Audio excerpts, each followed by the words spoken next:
ওরে করছে কি মান্দার বলায়? এই ওঠ ওঠ, কষ্ট লাগে কষ্ট লাগে, কাম করতে কষ্ট লাগে, তো কাম করতে কষ্ট লাগে। হ্যাঁ আমি যখন টাকা দিই আমার কষ্ট লাগে না? আজকে আমি কি যে করবো? ওই দেখতেছস না গরমে মাথা ঘুরায় পড়ে গেছে, মারলি কেন ওনারে তুই? আন্দা এটা ফালাই দিছে, ওই নিতে পারে না। আমার শরীরটা ভালো না বাবা। কাম কর, আমার কাছে কাম কর। এক মিনিট, তোর হিসাব মতো এইটুকু পাথর নিচে পড়া ছিল, উঠাই দিলাম। এখন তো আর সে কামচোর না, তাই না? তুই আবার তুই করে কস, তুই কেটে ওই কেটা তুই।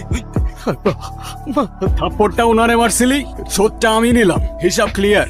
আর ওই রক্ত, ওইটা হিসাবের বাইরে। তুই আমার গায়ে হাত দিছস, তুই আমার গায়ে হাত দিছস।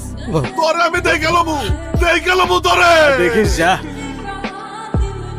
এক কাপ চায় এক চামচ চিনি, এর বেশি দিতে পারুম না, চিনির দাম মেলা। তুমি এটা কি করলে বিজয়? আরে আমাকে ম্যানেজার ওই খুব খারাপ মানুষ, খাতারনাক মানুষ। তাছাড়া আমি বয়স্ক মানুষ, আমার লাগে কি লাগে তুমি বিপদ কাঁদে নিলে? জানেন চাচা, আমরা গরিব হয়ে জন্মাই আর গরিব হয়ে মরে যাই। কেন? কারণ ওই বড় লোকরা আমাদের বোঝায় যে ওদের সামনে আমাদের অকাত জিরো। যে রোজের 200 টাকা পাইতেছেন সেটাও অনেক বেশি, তারপর কিনে নেয় সেই 200 টাকায় আমাদের সারা জীবন। কেন বিক্রি হবো আমি আপনি সেই 200 টাকায়? আপনি আপনার মাথার ঘাম পায়ে ফেলে কষ্ট করে উপার্জন করেন, আপনার গায়ে হাত দেওয়ার সাহস পাবে কেন? তুমি কথা ঠিকই কইছো বাজা, কিন্তু আজকে যে ঘটনাটা ঘটছে, এই ঘটনা নিয়ে যে ঝামেলা কত হইব আল্লাহ জানে। ওই ম্যানেজার তোমার ক্ষতি করতে পারে। দাও রে মা, আমাকে চা দাও, এরাও চা দাও। এলার কাকা আপনার চা। না কাকা, চা খাবো না। চা খাইবা না কেন? কি হয়েছে? চায়ে চিনি কম হয়, চায়ে একটু চিনি বেশি না হইলে আমার আবার জমে না চাচা। দেখছস মা, তুই তো আবার 1 চামচের বেশি 2 চামচ চিনি তো কারো করে দেস না। শুধু আপনার জন্য 2 চামচ চিনি নেন। এবার ঠিক আছে। আপনি কি আমার কিছু কইবেন? নাম কি তোর? মায়া। আপনার? বিজয়। আচ্ছা, তোর দোকানের 1 চামচের বেশি 2 চামচ চিনি না দেওয়ার কাহিনীটা ঠিক বুঝলাম না। প্রথম মাসে 2 চামচ চিনি দিয়ে আমার 325 টাকা লস হয়েছে। তাইলে লস হইলে আমারে দিলি কেন? আপনি তো অনেক চাচার লেগে প্রতিবাদ করলেন না। যেই মানুষ অন্যের বিপদে পাশে দাঁড়ায় তার লগে লাভ লস হিসাব করে লাভ নেই। বাড়ি কই আপনার? বাড়ি নাই আমার। বাড়ি নাই মানে? পরিবারে কেউ নাই? আছে, মা আছে, একটা বোন আছে। ও মা, তাহলে আবার বাড়ি নাই মানে কি? আমি তো বুঝলাম না। মা চায় না আমি বাড়ি ফিরে যাই, মায়ের কাছে অভিশপ্ত আমি। শুনছি আপনি নাকি জেলে আছিলেন। 16 বছর। কেন? তোর বাড়িতে কে কে আছে? আছে একটা বাপ, কিন্তু না থাকার মতোই। না থাকার মতো কেন? সারাদিন মাথা লয়া পড়া থাকে, আর নেশার টাকা ফুরায় গেলে খালি বারবার আমার বিয়ে দিতে চাই। তাইলে বিয়ে করে নিলেই তো বাপের থেকে মুক্তি পেয়ে যাস। বিয়ে করলে ক্ষতি কি? নিজের চেয়ে 3 গুণ বেশি বয়স্ক মানুষের লাগে বিয়ে দিতে চাইলে কোন মায়া বিয়ে করবো কোন? মা বোনের কথা মনে পড়ে না আপনার? বাড়িতে যাবেন না? যাওয়া তো লাগবেই, বোনের জন্মদিন কা, বোনরা দেখতে যাব। গিফট নিয়ে যাবেন, খুশি হইব। ঠিক আছে। আই আই আই, কে আপনি? এত রাতে এখানে কি করতেছেন? আর এটা কি? এটা তোমার গিফট। আজকে তো তোমার জন্মদিন, তাই না? আমার জন্মদিনের কথা আপনি কিভাবে জানলেন? আর এই বক্সটা প্রতিবার আমার জন্মদিনে ঠিক এমন একটা করে উপহার কে যেন আমার বাসায় পাঠায়, কেন জানি মনে হয় আমার আপন কেউ। আপনি কি সেই মানুষ? আমি না, আমি তো শুধু পার্সেলটা দিতে আসছিলাম। আমি জানি না কে পাঠায়। আমার পার্সেলটা দিয়ে যাওয়ার কথা, আমারে দিতে বলছে, তাই দিয়ে গেলাম। কি তুমি আমারে চেনো? হ্যাঁ, ঠিক আমার ভাইয়ের মতো। জানি না মানুষটা আজ কোথায় আছে, আর তাকে অনেক বেশি ভালোবাসি। ঠিক আছে, বলে দিব আমি। আর আমি শিওর সেও তোমারে অনেক ভালোবাসে। এটা কে? আর এত রাতে এই ছেলেটা এখানে কি করে? না মা, উনি তো শুধু একদম চুপ। আর যদি কোনোদিন তোকে যার তার সাথে কথা বলতে দেখি, চল ঘরে চল।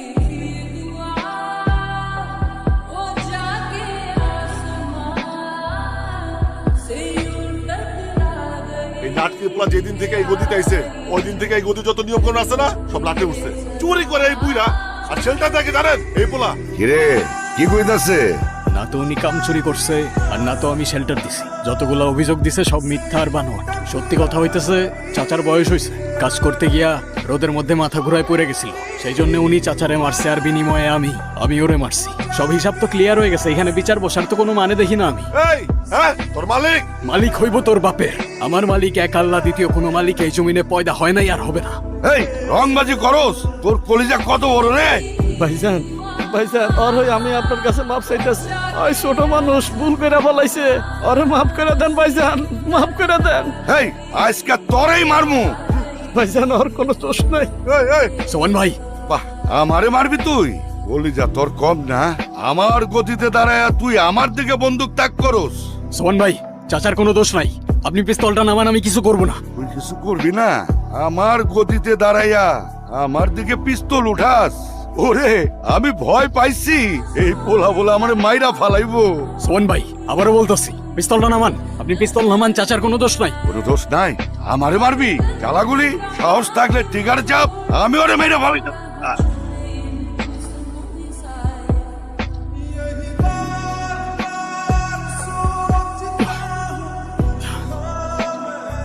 কিরে চুপ করে আছিস কেন? মুখে কোনো কথা নাই? তোর সাহস তো কম না রে। তোর নিজের গর্ত নিজেই খুঁড়েছিস, আর তোর ওই নিজের গর্তে তোরই কবর রচনা হবে। সেকেন্ড অফিসার রেজা বলছিলাম। কে বলছিলেন প্লিজ? স্যার। জি স্যার, কিন্তু স্যার উনি তো সোবান। Sorry sir. Sir sir sir release দিয়ে দিচ্ছি স্যার। না না না স্যার, কোনো সমস্যা নেই স্যার। আসসালামু আলাইকুম স্যার। হ্যান্ডকাপটা খোলেন। আপনার জামিন হয়ে গেছে, আপনি চলে যেতে পারেন।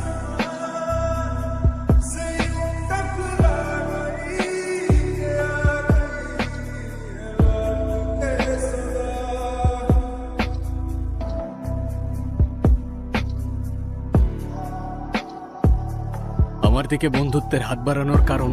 এই এলাকাটা আমাদের জন্য একটা গোল্ড মাইন। এখানে যে মাথা হয়ে আসুক না কেন, তার সাথে আমাদের ব্যবসা করতে হবে।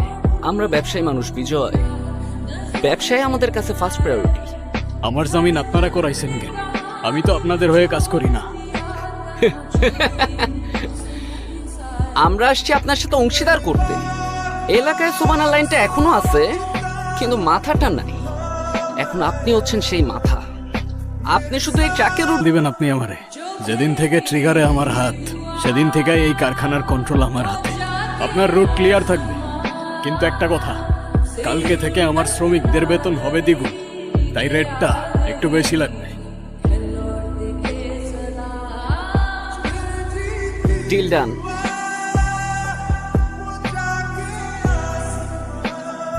দিন কেমন গেল তোর?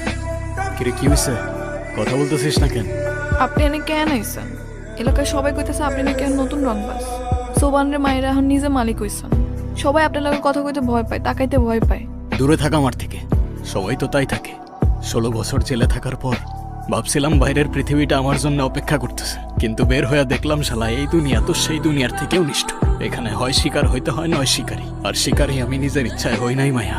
আমারে তো আমি কবেই হারায় ফেলছি। এই দুনিয়ায় এমন কোনো জায়গা নাই যেখানে গিয়ে আমি নিজের মানুষ মনে করতে পারি। শুধু মানুষ না, অনেক ভালো মনের মানুষ। কিন্তু এই অন্ধকার রাস্তায় হাঁটতে গিয়ে তো আপনি আপনার নিজের মনুষ্যত্বটাও হারায় ফেলবেন। রাস্তাই তো আমার এইখানে নিয়ে আসছে। 16 বছর পর আমি আমার মায়ের সামনে গিয়া দাঁড়াইছিলাম। 16 বছর পর একবারও জিজ্ঞাসা করে নাই আমি খাইছি কিনা। আমার নিজের বোনের সামনে গিয়ে আমি একবারও দাঁড়ায় বলতে পারি নাই যে আমি তোর ভাই। আমার পাশে একটা মানুষ নাই। আমার জীবনটা এমন মায়া, তো আমি আর কোন রাস্তায় হাঁটবো? তুই আমারে বল। আপনি শান্ত হন, শান্ত হন। আমি বুঝি নাই আপনার ভিতরে এত কষ্ট লুকায় আছে। শান্ত হন আপনি, দেখবেন সব ঠিক হয়ে যাবে। আমি আসি আপনার পাশে, কথা দিলাম।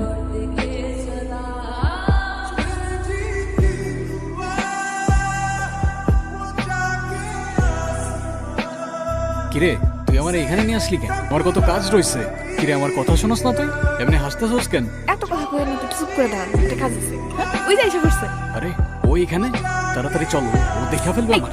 চুপ করে দাঁড়ান, আর কোনো লোক চুরি করবেন না। আপনি এনে দাঁড়ান। আরে কি করতেছস? এই দাঁড়ান, ওই দেখো, এদিকে আসো। এই রিয়া, তো তুমি ওনার চেনো কিনা? ঠিক চিনি না, তবে ওদিন উনি পার্সেল দিতে আসছিলেন। তুমি কি জানো তোমার জন্মদিনে প্রত্যেক বছর যে গিফটগুলো আহে? আপনি আপনি আমার গিফট কেন পাঠাইতেন? কি হলো, কিছু বলতেছেন না যে? বারে আমার বোনের জন্মদিন, আর আমি কিছু পাঠাবো না তা কেমনে হয়? ভাইয়া কোথায় ছিলা তুমি এতদিন? তুমি কেন আসো নাই আমগো বাড়িতে? মা বলছিল তুমি নাকি হারাই গেছো ছোটবেলায়। তাইলে ওদিন তোমার দেখার পর কেন জানি মনে হতেছিল তুমি আমার আপন কেউ। আমি না চিনলেও মা কেন তোমার ডাকলো না? মা মা হয়তো চিনতে পারে নাই আমারে। তুমি এখনই চলো আমার সাথে, মা দেখুক যে তুমি ফিরে এসো। আজকে না রে, আজকে যাইতে পারবো না আমি, তবে খুব তাড়াতাড়ি আসবো আমি, কথা দিলাম তোরে। যা কেমন? আজকে যখন আমার বোনটা আমারে ভাই বলে ডাকলো, মনে হইলো গত 16 বছরের অভিশাপ আমার জীবন থেকে ধুয়ে গেল। তুই না থাকলে আমার বোনটারে আমি কখনোই কাছে পাইতাম না। কিভাবে ধন্যবাদ দিব আমি তোরে বল? এইটুকুতে একটা মানুষ এত খুশি হইতে পারে? তুই বুঝবি না রে, আমার জন্য কোনোদিন কেউ কিছু করে নাই, শুধু তুই করলি। কেন? কারণ আমি জানি আপনি ভিতরে ভিতরে কতটা পুড়ে মরছেন। এই মুখোশের নিচের মানুষটা আমি খুব ভালো করেই চিনি। জানিস মানুষ আমারে ভয় পায় নাকি সম্মান করে আমি জানি না, কিন্তু এত মানুষের ভিড়ে মাঝে মধ্যে নিজেরা খুব একা লাগে। মনে হয় টাকা আছে কিন্তু ঘর নেই, টেবিল আছে কিন্তু পাশে বসে খাওয়ার মানুষটা নাই। একটা ঘর চাই আমি, একটা পরিবার চাই। তুই হবি আমার সেই পরিবার। আমাদের একটা ঘর হইল, থাকার জায়গা হইল, যেখানে এই দুনিয়ার আর কোনো ঝামেলা থাকবে না, শুধু তুই আর আমি। হ্যাঁ, কিন্তু আপনি একটু আব্বালাকে কথা কইেন। আমি চাই না আব্বার থেকে কিছু আড়ালে থাকুক। কালকেই কথা বলবো তোর আব্বার সাথে আমি। আব্বা, আব্বা তুমি আজকেও আবার মদ খাইছো? তোমার আমি কতবার নিষেধ করছি, তুমি কবে এগুলো ছাড়বা কত? আমি মানুষের জ্ঞানে চলে না, আমরা জ্ঞান দিবি না। তুমি কি অকালে নিজের জীবনটা শেষ করতে চাও? পেছাল পারিস না তো। চাচা, হ্যাঁ, আপনার সাথে একটু কথা ছিল। কথা আমার লগে আবার কি কথা? অনেকদিন ধরেই ভাবতেছি সবকিছু গুছায় আপনার সাথে দেখা করতে আসবো। মায়ারে বিয়ে করতে চাই আমি, আমার বাকি জীবনটা ওর হাত ধরে পার করতে চাই, তাই আপনার কাছে অনুমতি নিতে আসলাম। বিয়া কার লগে? এর লগে? হ্যাঁ, এর লাগে এতদিন বিয়া করস না, করবি কে? তুই তো এর লগে আসিলি। আচ্ছা আমারে কত, এইটারে বাদ দিয়া তুই আর কয়টার লগে ঘুরস? আব্বা চুপ করো, তুমি কি আজে বাজে কথা কইতেছো? চুপ করো। ওই, আমার মুখে মুখে কথা কস। ওই আমার মুখে মুখে কথা কস। কি ভাবছস এইটারে লই আইছস? ওই কি ভাবছস? আমি দিব না আমার মায়ের লগে তোর বিয়া। কি করবি তুই? তুই আমারে মারলি? ও তুই আমারে মারলি? মারবি তো। তুই গুনি, তোর হাতে গুণের রক্ত, মানুষ মারার রক্ত লাগে আছে। হ্যাঁ, আমার হাতে মানুষের রক্ত, কিন্তু তোর মতো টাকার জন্য নিজের মেয়েরে বিক্রি করতে যাই না আমি। আমি তোর মেয়ের এই বিয়ে করব, তোর মত থাকুক আর না থাকুক। যদি কেউ বাধা দিতে আসে এইটা মনে রাখতে বলিস, আমার হাতের রক্ত এখনো শুকায় নাই।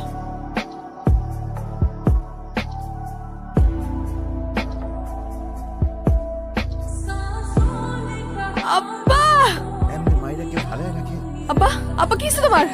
এই আব্বা, এ ভাই, ভাই কে অ্যাম্বুলেন্স ডাকেন ভাই। আব্বা উঠো আব্বা। মা, মা, আরে ভাই আসো না, আসো না, আসো আসো। মা, মা দেখো, মা আসো না, আসো ভাইয়া, আসো। মা দেখো ভাইয়া, আসো না ভাইয়া, আসো না ভাইয়া, আসো, আসো আসো। আরে আসো তো, ছোটবেলায় যে ভাইয়া হারাই গেছিল সেই ভাইয়া। তুমি ডাকো না, তুমি ডাকলেই আসবে। ডাকো মা। আসো ভেতরে আসো, অনেক বেলা হয়েছে, খাবার খাবে। দেখলা, বলছিলাম না মা কিছু বলবে না। আসো আসো। কই আসো ভাইয়া। তুমি কেমন আছো মা? তোমার শরীর ভালো তো? মা হয়তো এখনো বিশ্বাসই করতে পারতেছে না এটা তো। আমাকে যে প্রতি বছর গিফট পাঠাইতো না, সেটা ভাইয়াই পাঠাইতো, তুমি বিশ্বাস করতে না। তাড়াতাড়ি খেয়ে নে, তুমি খাবা না মা? তাড়াতাড়ি খাইয়ে চলে গেলে খুশি হমু।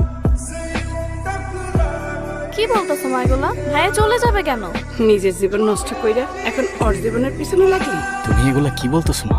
ওর জীবনের পেছনে লাগবো আমি? ও তো বোন হয় আমার।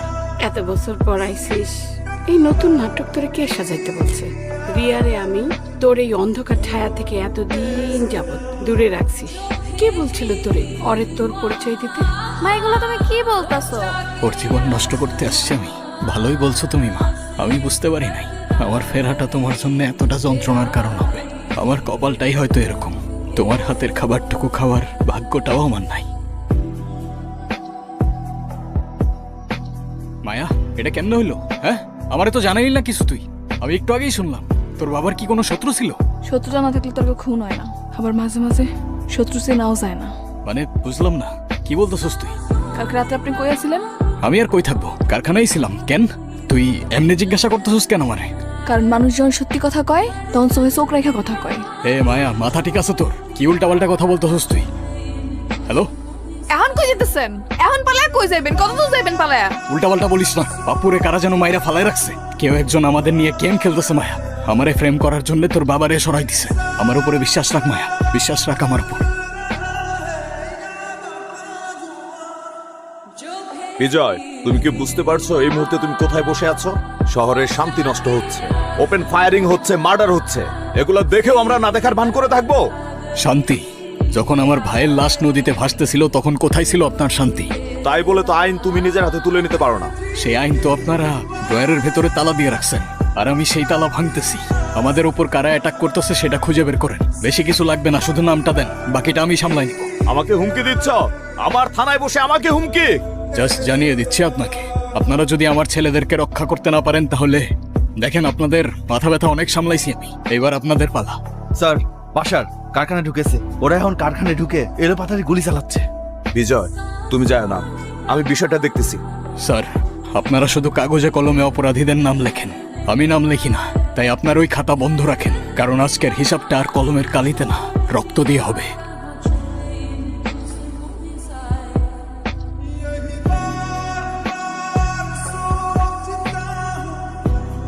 এই সজীব, এই টাকা আমার দিকে। বাসার ভাই, সবাই রে ভাই। এই এই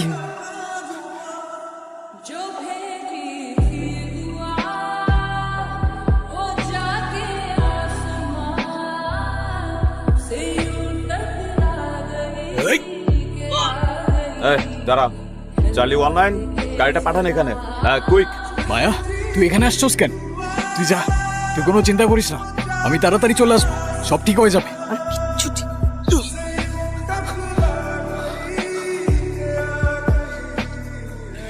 এটা আমার বাপের রক্তের প্রতিশোধ। কিরে বিজয়, তোর ভালোবাসার মানুষটাই ছিল আমাদের জন্য সবচেয়ে বড় গুটি। ওর ব্যাপারে মারলাম আমরা, আর দোষ হলো তোর। হ্যাঁ,